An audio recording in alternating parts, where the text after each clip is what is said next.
Hi, David. Hello, Mike.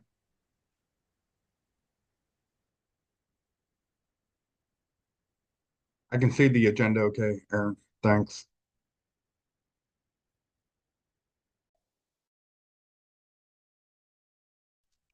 Hey Aaron, it's Cliff. I made it. I know you were worried. I was Cliff. I was really worried you weren't going to make it.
Good evening and welcome to the Allegheny Clarion Valley School Board Workshop meeting for April 13th, 2026.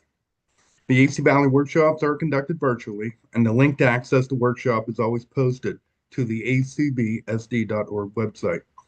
During the workshops, I will provide school board members with information to help clarify agenda items, and please remember to jump in and ask questions or make comments at any time. As a reminder, keep your mics turned off until you're ready to speak. And at this time, Ms. Patton, can you please conduct a roll call? Clifford Adams, Here, here. Patty Anderson, Carrie Armagast, Here. Wesley Baum, Here. Bob Best, Here. John Burke, Brady Fight, Here. and Todd Gallagher. Thank you. Moving right into the agenda, we do not have anybody from the public to present this evening or at the voting meeting next Monday. Under presentation, we always have Maddie Myers from the high school coming down as a student representative.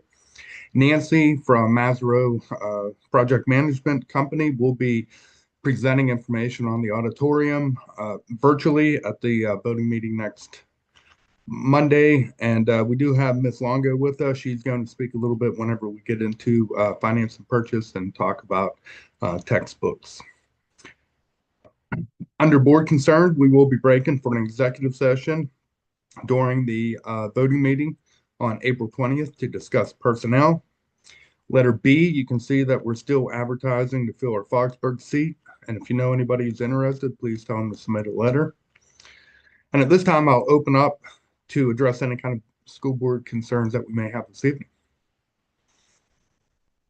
David, regarding the proposed budget, or I know we're working on a budget, could we have a kind of an outline from Ellen next week as to just kind of a summary of expenditures and revenues? I don't know whether they've completed all that yet or not, but we seem to have an awful deficit, and was wondering just where that was coming from.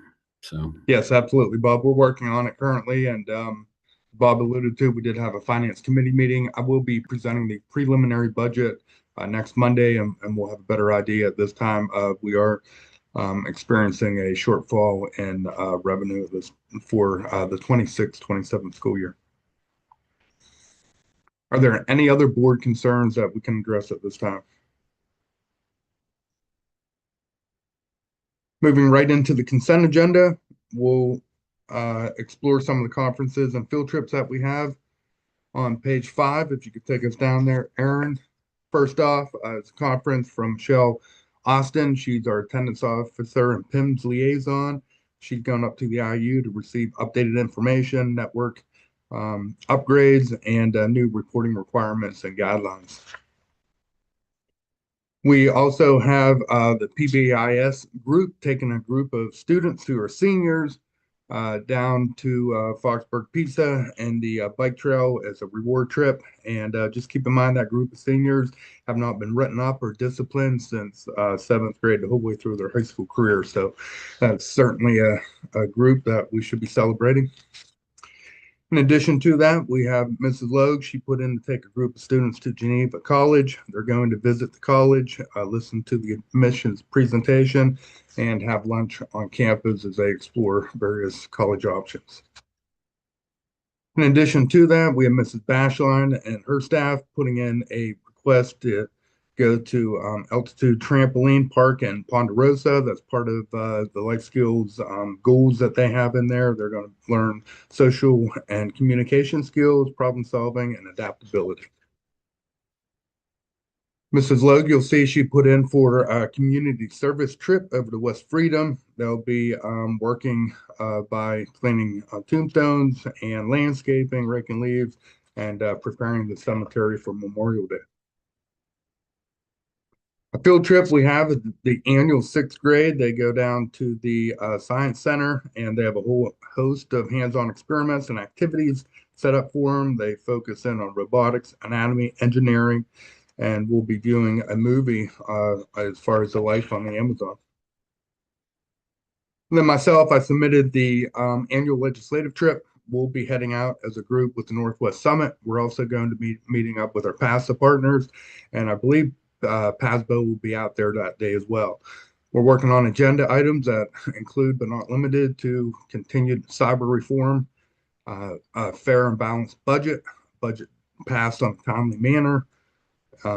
We're also working on various pieces of legislation that recently came out. For example, House Bill 41 that eliminates non-boundary schools from public school participation in the playoffs. And there's also some legislation about daylight saving time that we'll be working on.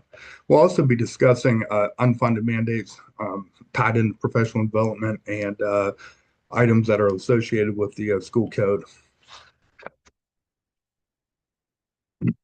In addition to that, we have a field trip for kindergarten, and they're going to be staying local. They're going down to Youth Park, and they'll be tying this trip into STEM activities, and they'll be working to build a planter with partnering with Home Depot down there. So kindergarten is a new trip for them, but they are staying local.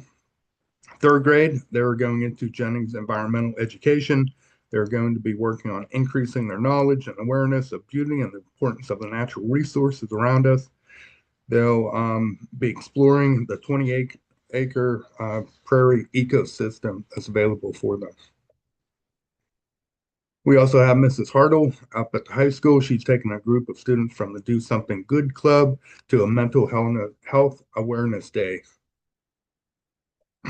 4th grade, as you can see, they submitted a trip down to Invention Land. That's our partners through the PA Smart Grant. When we were down there for one of the podcast and STEM activity programs, they had notified us that there's a free trip that go along with that, and those kids are going to be extremely impressed, and their creative juices will be filled to the max. And I hope they have a good time down there.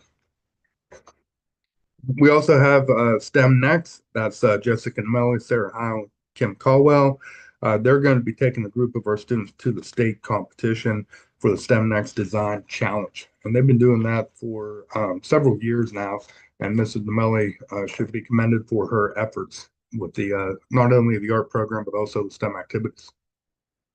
Are there any questions on those conferences and field trips before we get back up into the consent agenda? Okay, Aaron, you can take us back up.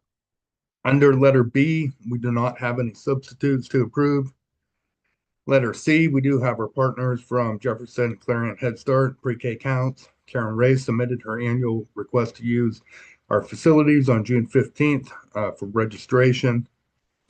We also have Logan Green. He's ramping up for next year's band season, and he's putting in a request for marching band rehearsals July 15th through the 29th on various days, and that'll be from 12 to 7:30, and he'll be utilizing the junior senior high school.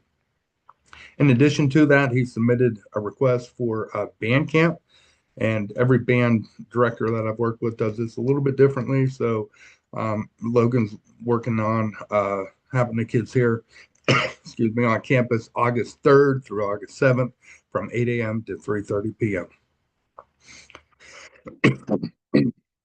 In addition to that, letter F, we do have a 1302 student moving into the district. He'll be living with his guardian, who is a resident of AC Valley, and that's just a formality that we have in front of you this evening.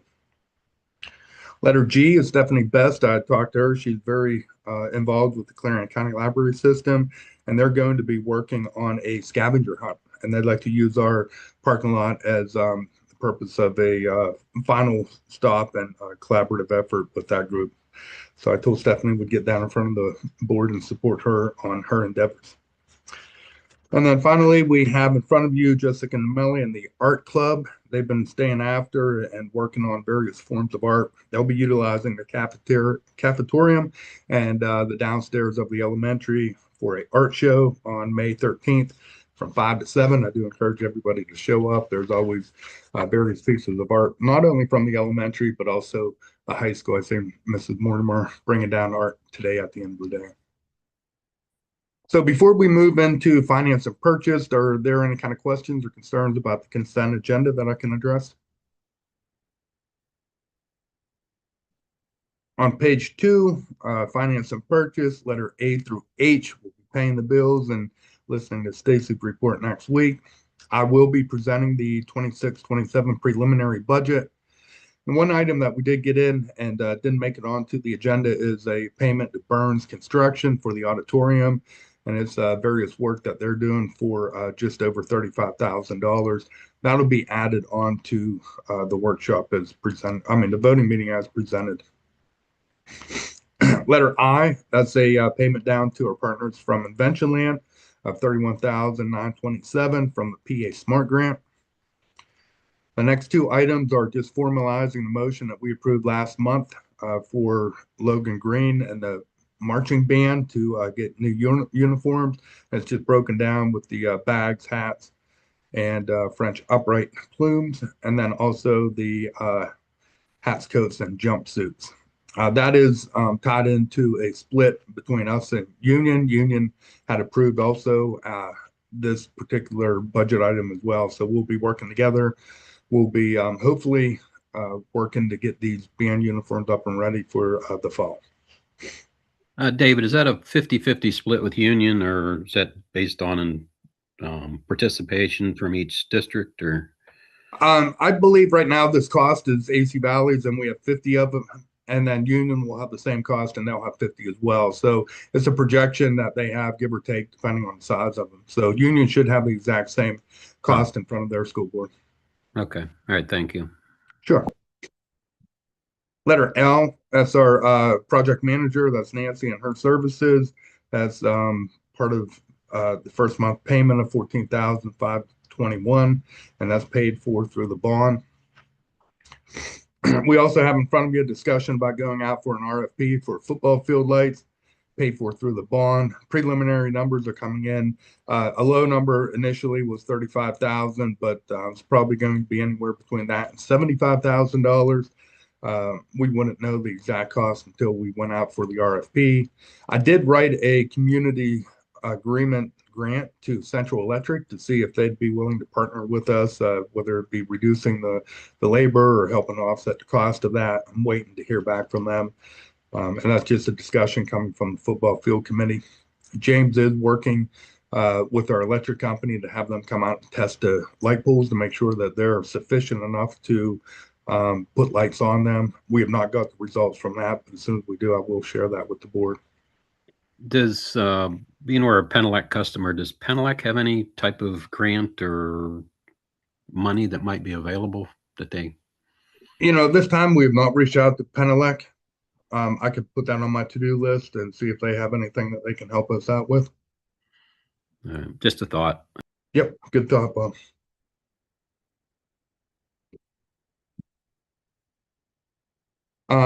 Next up on the agenda, we do have letter N. That's a donation from the Embleton United Methodist Ministries of $1,500, and they helped to offset the lunch debt for some of our more needy families in the district, and we just can't thank them enough.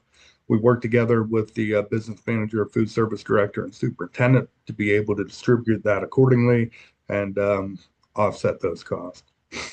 Letter O is our annual all-access membership package through PSBA. It has increased from $8,190 in 25-26 school year to $8,926 for the up-and-coming school year. They provide professional development, insurance for the school board members. They also provide our policy network services tied into that. And we've been partners with them for a good number of years now. And then letter P, this is a Savvis Learning Company, and this is curriculum and textbook information for the 26-27 school year, just over $141,354. And I'm going to turn it over to Mrs. Longo, Mrs. Thurber, and Mrs. Sherman at this time. Hey, everybody. Good evening. Just a little history on where we sit with our ELA curriculum. Lori informed me that the last curriculum adoption was 10 years ago, and we were working with a Journeys curriculum and had kept that. And it's just now with the Act 47 of 2025, we're out of compliance. Or will be out of compliance as of the 2027-2028 school year. So as part of our MTSS curriculum, or excuse me, framework, we have a committee that was set forth to kind of analyze our core curriculum and be part of this adoption committee. So I had invited Ms. Longo to talk about the program itself, but I just wanted to speak a little bit about this Act 47 of 2025 and what we must do as a school entity. So as of March, the end of March, we had to fill out a mandatory survey regarding our ELA curriculum. We are very forthcoming on that and what we currently use and what our teachers have as resources.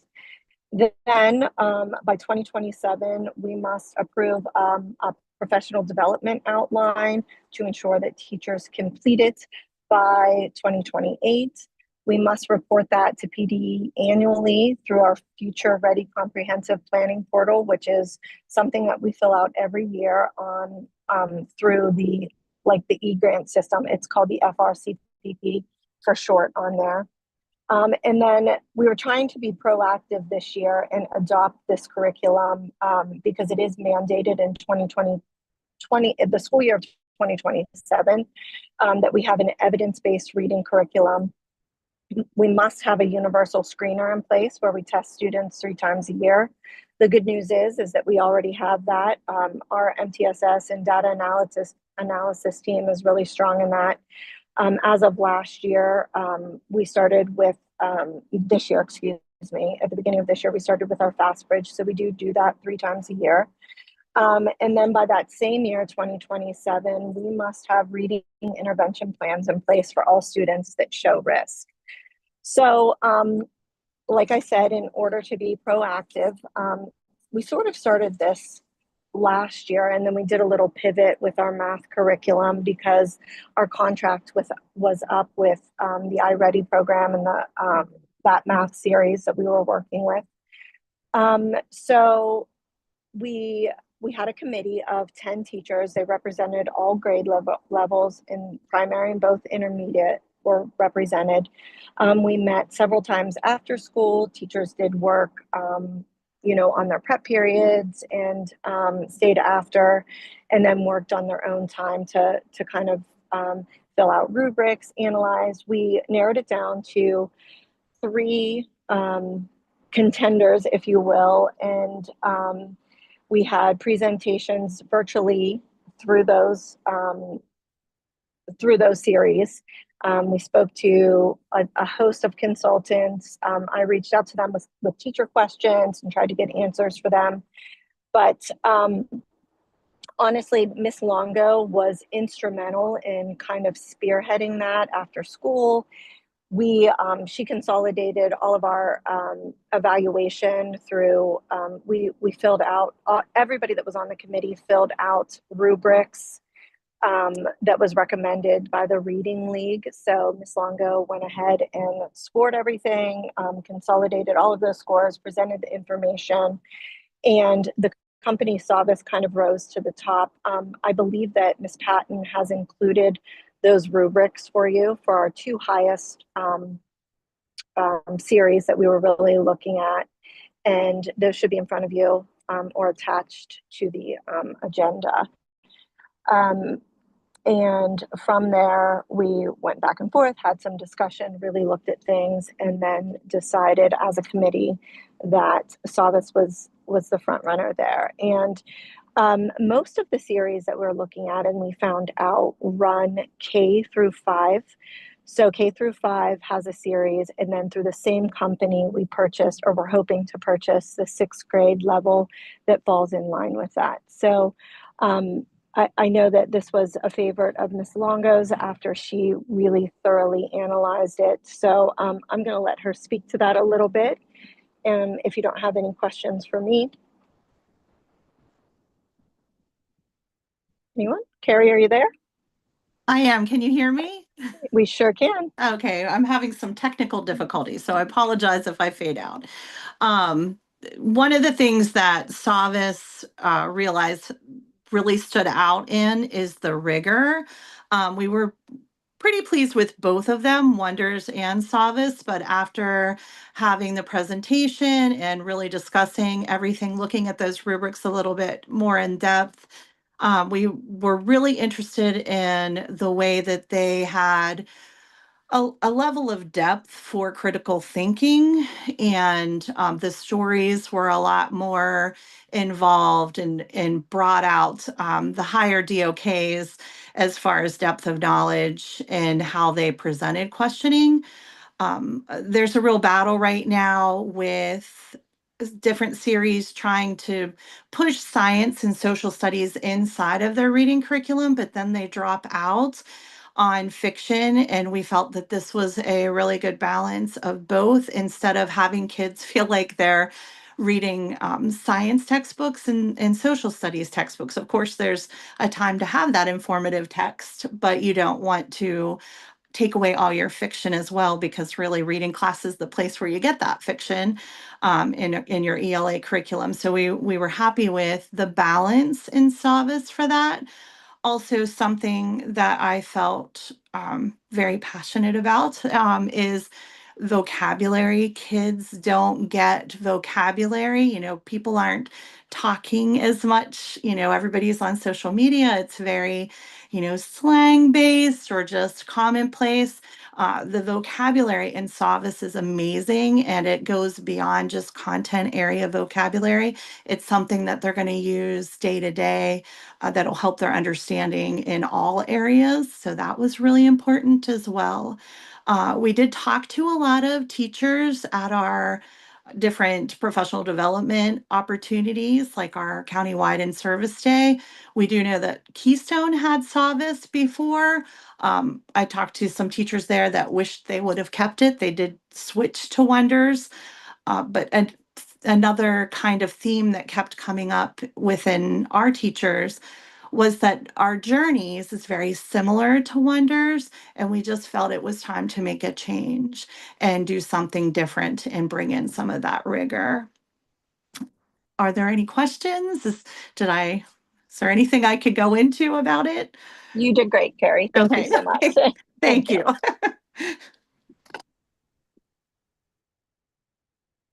Okay, well, I appreciate the work that the administrative team as well as the teachers did in the research of that reading program. We'll have that further discussion next week whenever we have the preliminary budget in front of the school board.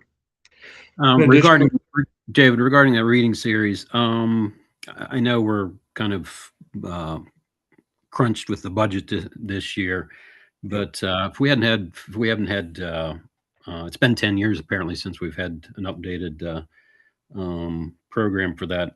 I'd support, going forward and purchasing this. I don't know whether there's any way we can trim the cost on it a little bit with declining enrollment. I'm not sure how that, what all's included in with that, whether it's based on number of students or maybe some of the material is not as relevant or wouldn't be needed. But I'd support moving forward with that and seeing if there is any cost savings that we could reach out and squeeze out of that.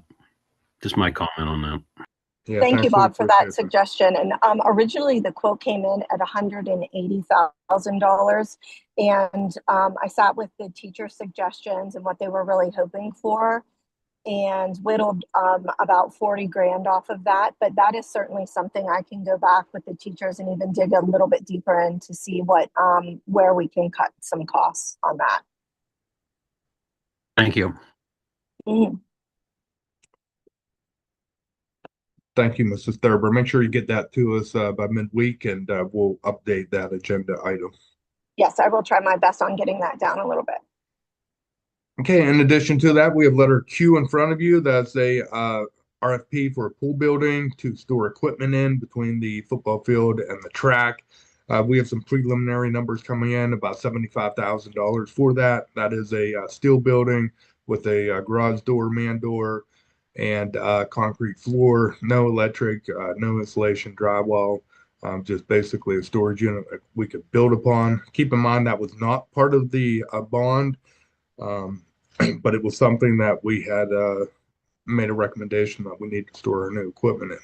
So we'll have further discussion. We are going to meet again this up and coming week to have solid numbers and a recommendation in front of you for Monday, the 20th.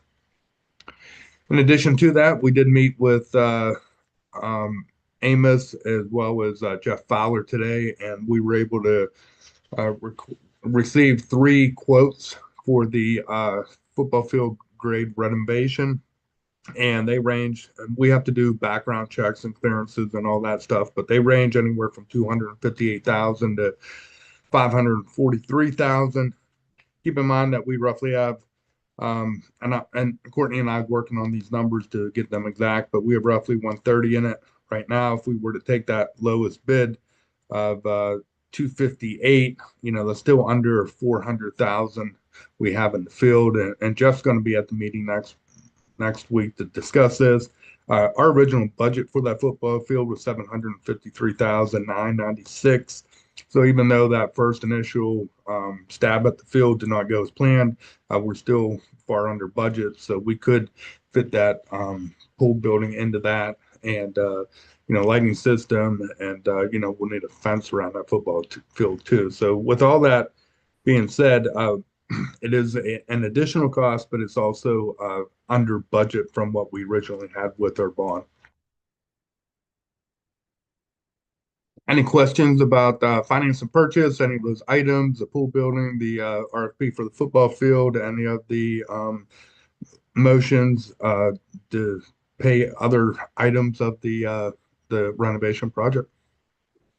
David, that field estimates, does that include fencing and lighting, or is that that not include the fencing? No, that football field grade, that would be, scarifying the base, uh, taking 2 inches of soil off the top of the field, pushing it down, shifting the field 5 feet and 15 feet, regrading the hillside, putting in 3 drains into the existing drain that we have. We do not have, that's not part of the lights. The lights could be around 75 grand. And then also the pool building itself would be about 75,000. So, rough numbers, that could be around 550,000 for the entire package. That would be the sod on the field, the renovation, the lights, and the pool building. All right, thank you. Sure. Okay, moving into personnel. Letter A, we have a motion to pay Megan Bashlan and Kirsty Seipel $500 each of the stipend through the Unified Sports Program. They were bocce coaches this past year. They did a wonderful job, and there's a lot of support and fun that was had in that program. Letter B is a motion to approve moving Heidi Hubis from a part-time district-wide custodian into a full-time light-duty custodian at a contractual rate of $21.14. Heidi's a wonderful lady and a great worker. We fully make that recommendation. And then letter C would be advertising to fill her current position as we move her from part-time into full-time. On the top of page 3, we have letter D. James and I interviewed 3 very qualified candidates, and we're making a recommendation to hire Austin Campbell as a full-time heavy-duty custodian to replace Jim Stantz upon retirement at a contractual rate of $18.30 per hour. And Austin's a custodian in the hospital up in Clarion right now. Letter E is a letter of resignation from Sally Craddy. I believe Sally's been here since 2018, if I'm not mistaken. Sally's a part-time custodian at the elementary, does a wonderful job for us, and she's going to be taking over some additional work from home. So she's moving on.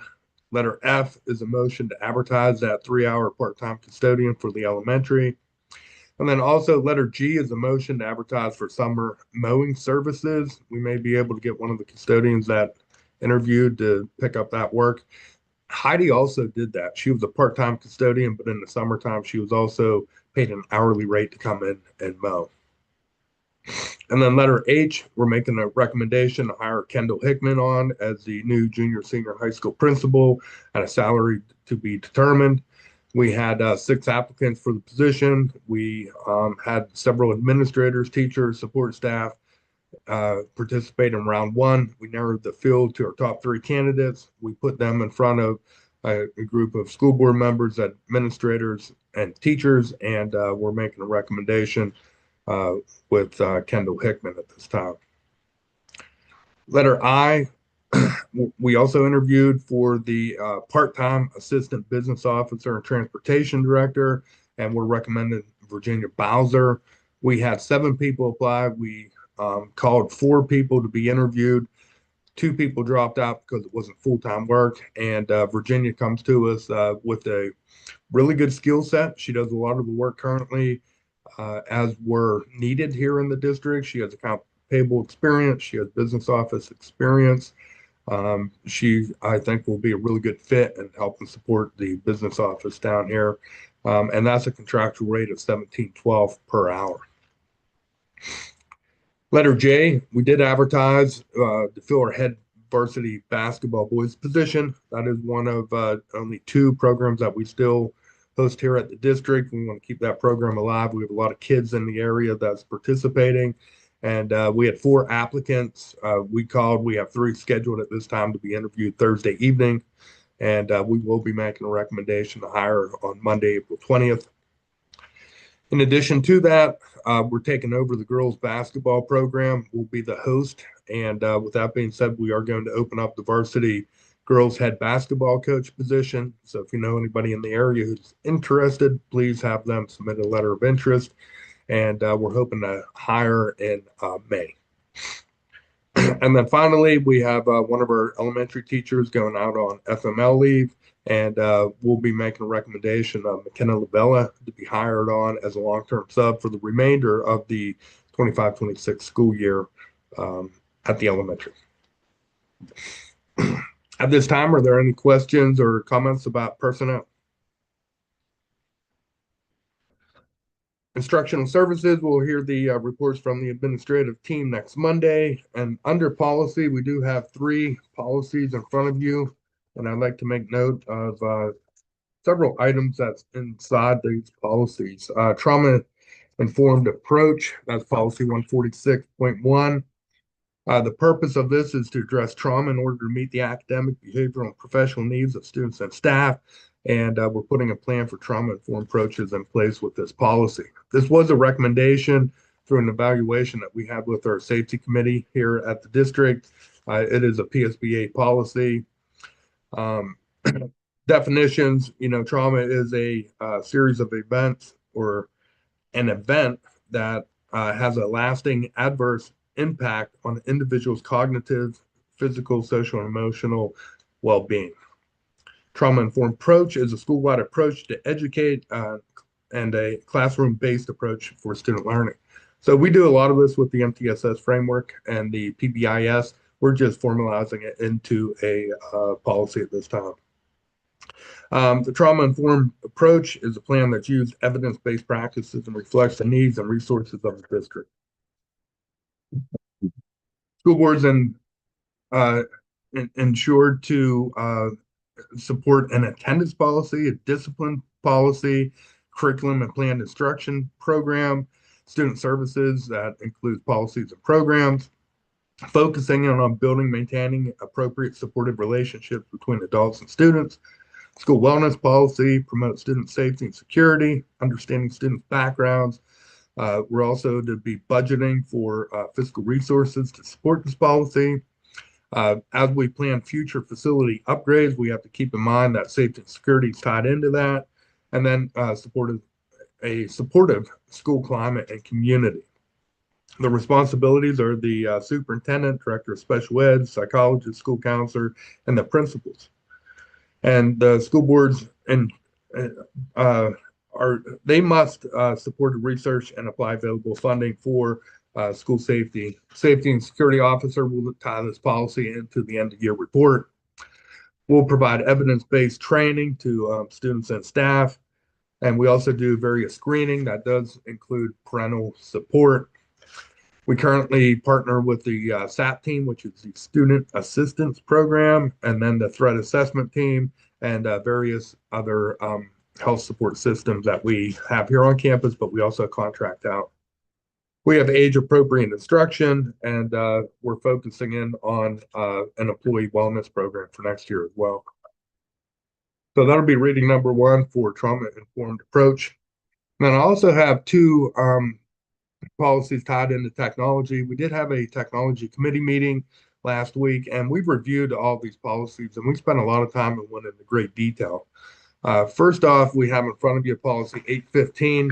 That's the use of generative artificial intelligence for education. And the district recognizes the potential that generative AI offers used in a responsible and ethical manner. AI can support a dynamic working and learning environment. The policy addresses guidelines for the proper management and responsible use of generative AI in the district's educational environment. So we're not going to fight against AI. We're going to be working in collaboration with a lot of these tools that we have available for our teachers and our students. We're just going to be doing it in a very ethical manner and, support our educational program as we move into the new automated intelligence. So that committee is fully recommending this policy, and it should be evaluated on an ongoing basis. And it's going to be worked in conjunction with the building principals and the director of technology. As AI changes, we'll continue to change and modify this policy. Under the guidelines, we do encourage staff to use AI, and we are responsible providing professional development to our staff. The students, we are supporting their ethical use of AI, and that's tied into the academic integrity and the expectations from the teachers to provide guidance on assignments and assessments that does not allow AI to take over the coursework that's in front of the students. They can work underneath the guidance of the teachers, and they can incorporate it as they see fit. Evaluating the administrators and network supervisors will continue to work with the teachers as we evolve this part of our curriculum. And then we also, obviously has consequences for inappropriate use. Failure to comply to this policy shall result in usage restriction, loss of access, privileges, disciplinary actions, and referral to legal authorities if deemed necessary. So that's a policy we've looked at with that committee for just about a year now. We introduced it last year. We discussed it, we thought about it, and we finally have a policy that we all agree upon in front of the board this evening. And then we also have policy 816, district social media. We spent a lot of time having this discussion as well because we have our Facebook page and website that we utilize, and we're trying to fine tune what we're doing with that particular technology. The purpose of this policy is to establish a process and standards for approval and operation of the district-owned social media accounts and to identify the differences between personally owned social media accounts and those maintained by the district. Social media, as we know, is center-based resources, the use of any kind of generative content, not withstanding, but tied into photos, videos, and social online platforms. District social media are media is approved by the board. So that's the website as well as the Facebook page. We also designate personal social media accounts, and that's for personal use. And that's for not only administration, teachers, but also school board members as well. So going back to the district-owned media, we had a large discussion as far as comments being posted to social media. And collectively as a group, we're recommending that we have a non-public forum on all district-owned social media. And because we are a small school, we do encourage the local parents and community members to reach out to us. And we're going to shut down off any kind of comments because there are, unfortunately, some comments that are not very educationally approval. So the board establishes district-owned social media accounts as a non-public forum, and the district school staff disable functions allowing public users to comment and post information on the district-owned social media accounts. We also saw that through some of our District 9 playoff accounts, there were some fake social media sites being tied into various websites and Facebook pages and selling tickets that were actually not associated with D9 or the school district. So we're not letting anybody tag to our accounts either. And then there's a new section tied into this personal social media accounts for school board directors. And just keep in mind that the board acknowledges that school board directors' activity on their personal social media accounts could be deemed a public record and subject to right to know request if the activity documents a transaction or activity of the district and is created, received, or retained pursuant to law. So again, I just encourage everybody to be very careful with their social media. If it's tied into what you do here at the district, then it could be subject to right to know. And that's the same with district employees. And, we have the discussion at the opening in-service day. I will review this policy with them again. But the district employees are strongly encouraged to use privacy settings on social media accounts and to clearly identify that it's their personal social media account and it does not officially represent the board or the district. And then finally, the consequences, the district employee who violates this policy may be subject to disciplinary action up to and including termination in accordance with applicable law. So as you can tell, we've done a lot of work and we put together several policies in front of the school board. We ask that you review them, offer insight, and approve them as we continue to manage the school district. Any questions? I know I covered a lot with the policies, but are there any questions or comments about the three policies that we have in front of you for the first reading? All right. Just moving down through, we'll hear from James and Facilities, Transportation next week, and we have several committees that have met that will be able to provide updates to the school board as well. And at this time, I do not have anything under new business or old business. And if there's no questions or comments from the school board, then we'll go ahead and adjourn this meeting. All right, hearing none. I hope everybody has a great night, and we'll see you face to face next Monday at 6 o'clock in the elementary cafeteria. Thanks, David. Have a good evening. Sure. Thanks, Bob. Thanks, everybody. Have a good night.